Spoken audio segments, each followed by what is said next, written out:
So today what we're going to talk about is how the suspension on your motor vehicle works. And it's not a complicated process, but there's many facets to it that you need to understand. We're also going to talk about what to look out for if you feel like your suspension is starting to wear out and fail on you. So the purpose of your suspension is actually to keep your vehicle as smoothly positioned on the road as possible. But the other part of the suspension, which most people don't realize, is it's also to keep the tire contact on the road.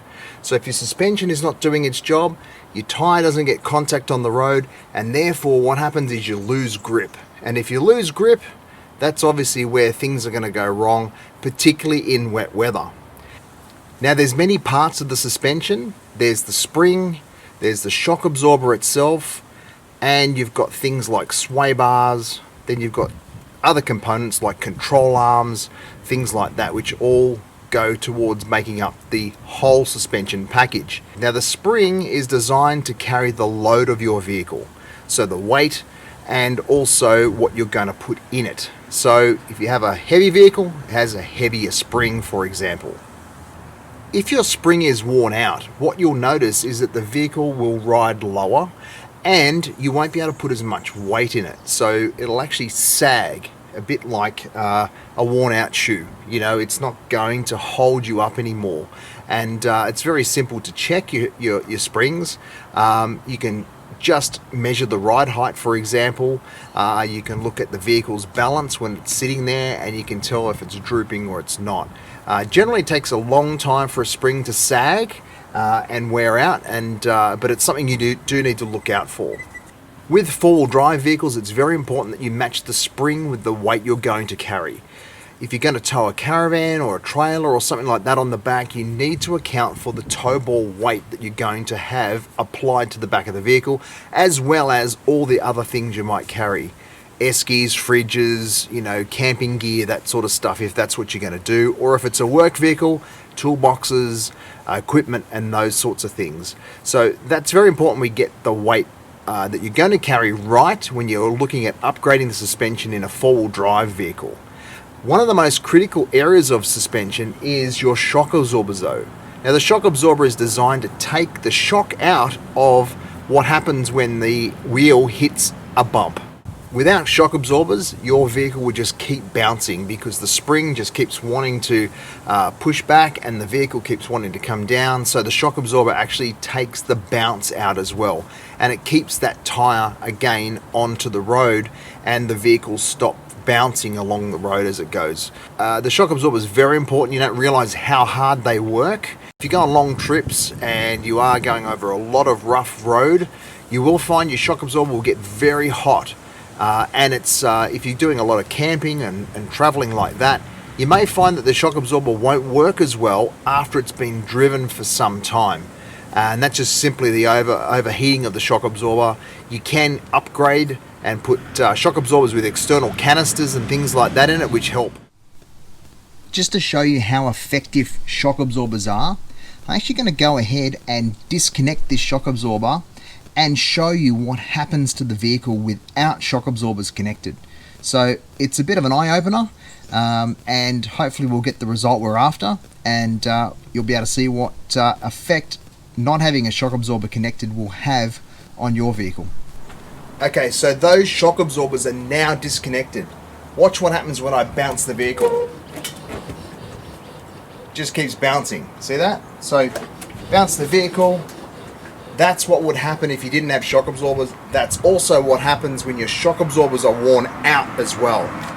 The sway bar is there to try and balance out the vehicle from side to side. Sway bar helps with body roll, as does suspension setup. Things like springs, shock absorbers, all those things need to be matched to ensure that happens. So if you're raising a vehicle up, say it's a four-wheel drive again, then you have to make sure that the shock absorber is matched to that as well. Otherwise, you could have a situation where it won't corner so well. And I've experienced that recently doing some engineering testing. So you don't want the vehicle to not dive, because you do want that weight transferred to the front. About 70% of your braking is done through the front end of the vehicle. So you do want to transfer that weight into the front, and that allows the better braking capacity of your vehicle, because if there's not extra weight on the front tires there, the tires don't get as much grip, and therefore they start to slip. And when it starts to slip, you don't get as good a braking as what you would if it didn't have that suspension set up the right way where it's transferring the weight.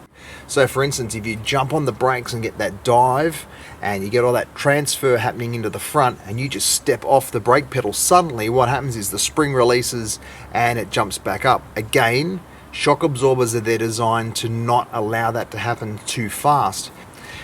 Generally, there's a couple of ways to tell if your shock absorbers, for instance, are worn. You'll find that the ride is just what we call wallowing. So that the suspension goes down and up and down and up, and it just basically does not feel smooth. And it just, you almost feel motion sick when you're in a vehicle with worn out shocks. The other thing to look out for is the tire pattern. So the tire will wear in such a way it looks like a wave pattern, and that's generally a worn out shock absorber. So it's time to replace those if that's happening. As a mechanic, during my time of working on motor vehicles, I've replaced a lot of suspension bushings. Now, bushings or bushes, what they do is they hold the suspension components to the vehicle and in place. Now, they're rubber, and inside is a little metal sleeve, which is the bolt that goes through it, and on the outside is another metal sleeve which attaches to your suspension component. Now, they wear out over time, and certainly the older the vehicle, the more kilometers it's done or the more miles it's done, it's going to wear those bushings out. So make sure your mechanic is checking those, because they will, in the long run, when they wear out, they'll create a lot of play in your movement of the suspension, which allows for rattling. It allows for excessive movement, which shouldn't be there. And in New South Wales, here where we're located, that actually could be a reason to fail your registration certificate check each 12 months once the vehicle's over 3 years. Make sure you check the suspension in your trailer, and those bushes will also be something to look at before you go away, because you don't want a suspension failure. One last thing with your shock absorbers, if they are leaking, that means that the seals inside have gone. So you may notice a shock absorber with a wet patch, or it's looking like it's got dust stuck to it, which is, kind of wet looking. That means that shock absorber is no good, and it's time to replace them. And it's not hard for you to stick your head under and locate the shock absorber and actually have a visual look at them to see if there's any oil leaking from them, because if it is, you need to get it looked at. Okay, so there we have it. That's an explanation on how the suspension works in your motor vehicle. And I just want to have a quick shout out to the boys from the 3-footed monster. That's it there, which is GoPro mount. We couldn't have done this video and got the footage that we got without this important little bit of camera gear. So shout out to the boys there. Mark, great job, mate, well done. Also too, if you like the video, don't forget to give us a like and ensure you subscribe to the channel for more videos. Cheers. If you're looking for a driving program, head to our website, steersafely.com.au. You can find the different programs we have on offer available, and hit the contact us button or book directly.